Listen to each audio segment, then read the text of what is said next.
Untuk itu, mari jadikan momen ini sebagai jembatan untuk menjadi manusia yang beruntung di hadapan Allah Subhanahu wa taala. Untuk memperbaiki amalan Ramadan dari tahun ke tahun, ada beberapa kunci kesuksesan. Dimulai dengan memahami tujuan dan fungsi saum untuk membentuk manusia yang tatawuf, yang bertakwa.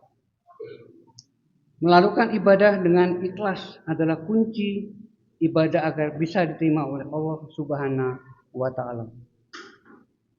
Seperti firman-Nya dalam surat Al-Baniyah ayat 5. Mereka hanya diperintahkan supaya berbakti kepada Allah dengan tulus, ikhlas dalam beragama untuk Tuhan semata-mata.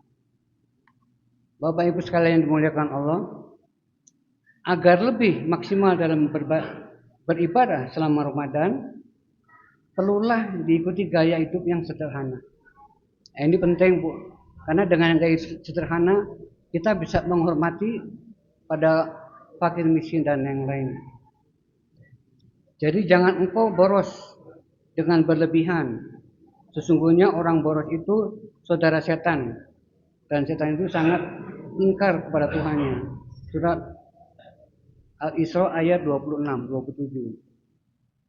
Juga dengan memelihara ucapan hendaknya mengandung kata-kata baik dan bermanfaat.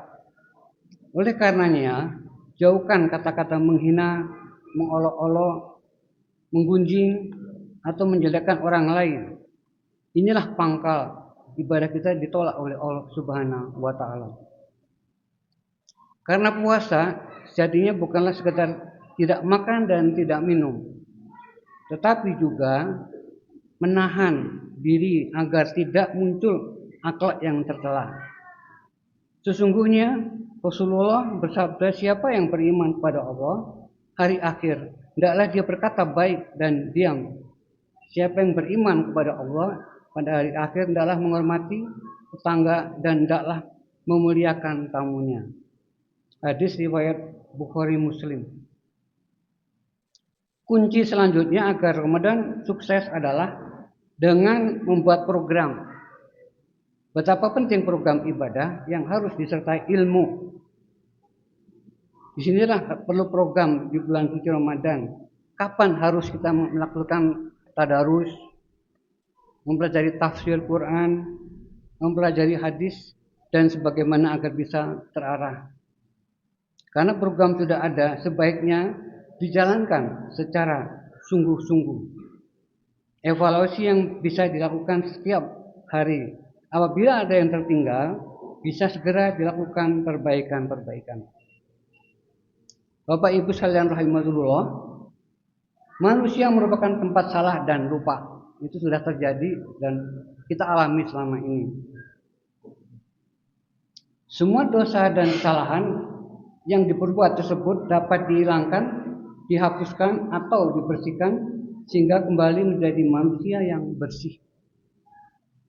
Salah satu upaya untuk menghapuskan dosa-dosa kecil bisa dengan amal kebaikan seperti sedekah, berbuat baik kepada orang lain, berbuat baik kepada tetangga, dan menyantuni anak yatim. Hal yang harus diperhatikan adalah cara istighfar dan tobat yang dilakukan haruslah benar dan tidak asal-asalan. Kunci berikutnya dalam membersihkan dosa adalah menyegerakan istighfar dan tobat setiap kali ingat perbuatan dosa. Karena pada hakikatnya manusia tidak tahu akan kapan datangnya ajal.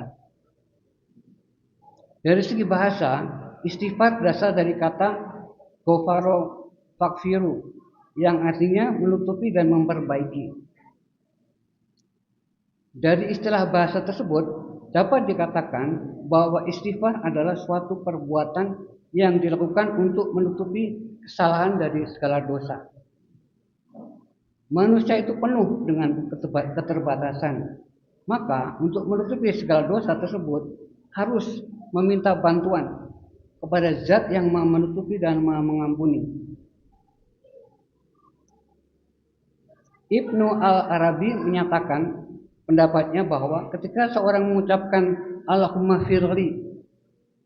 Berarti seorang tersebut sedang meminta kepada Allah supaya keadaannya diperbaiki. Istighfar dilakukan dengan cara mengucapkan dan memperbaiki perbuatan supaya lebih baik lagi.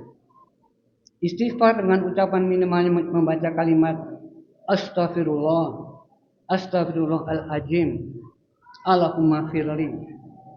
Sementara istighfar dengan perbuatan adalah niat dan hati yang bersih, sambil merenungi dan menyesali dosa dan kesalahan agar tidak terulangi kembali. Kalimat istighfar tersebut termasuk kepada kalimat tauhid, yang artinya kalimat yang dapat mengingatkan kita akan keesaan Allah dan kebesaran Allah, sehingga lebih mendekatkan kita sebagai makhluk kepada Allah Subhanahu wa Ta'ala. Untuk itu pada bulan Ramadan ini janganlah enggan dan malas untuk memohon ampun kepadanya. Jangan sia-siakan kesempatan beristighfar dan tobat di bulan yang penuh berkah ini.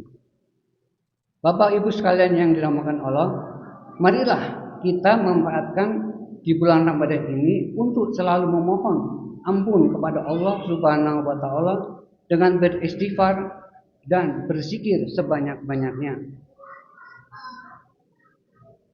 Bulan puasa ini bulan yang penuh berkah dan rahmat serta ampunan Allah Subhanahu wa Ta'ala.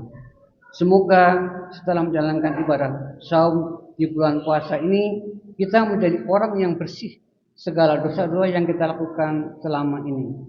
Akhirnya marilah kita selalu mengingat Allah Subhanahu wa Ta'ala, Zat yang Maha Pengasih, Maha Pengampun dan Maha Penyayang.